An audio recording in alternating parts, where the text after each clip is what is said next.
sifflet qui va faire le ménage. Et ça repart pour le drop de De Beer. Drop de Gianni De Beer qui passe entre les poteaux. 3 points de plus pour les Sud-Africains aussitôt après la pénalité de Grayson. Il est en état de grâce, le demi-vertir. Gianni De Beer, on le voit, il est bien relâché, il tape ce drop là à 42 mètres. C'est celui d'Erasmus. Ballon toujours sud-africain, le pilier Durant.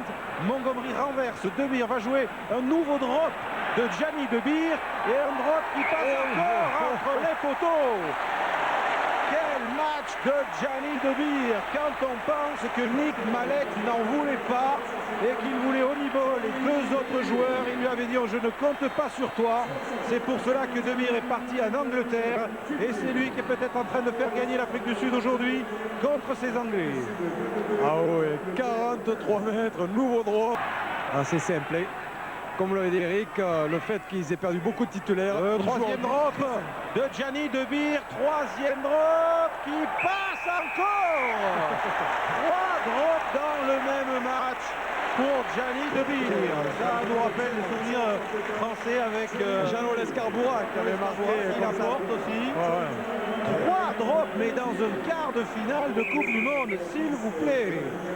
Autour de son 3/4 centre, Erasmus est au soutien. Van der Westhuizen pour le 4e drop de De Beer. Le 4e drop de De Beer qui passe entre les poteaux. Et bien si Peter Rousseau avait marqué 4 essais il y a 2 ans au Parc des Princes, Gianni De Beer passe 4 drops aujourd'hui en quart finale de la Coupe du Monde au Stade de France. On le revoit et hop, regardez.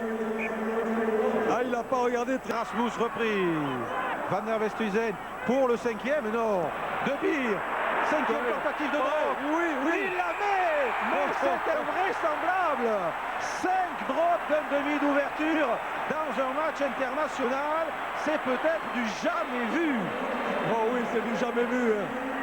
Je peux vous dire que tous les coéquipiers sont vraiment très heureux. J'ai vu son capitaine venir comme chez les footballeurs, l'embrasser.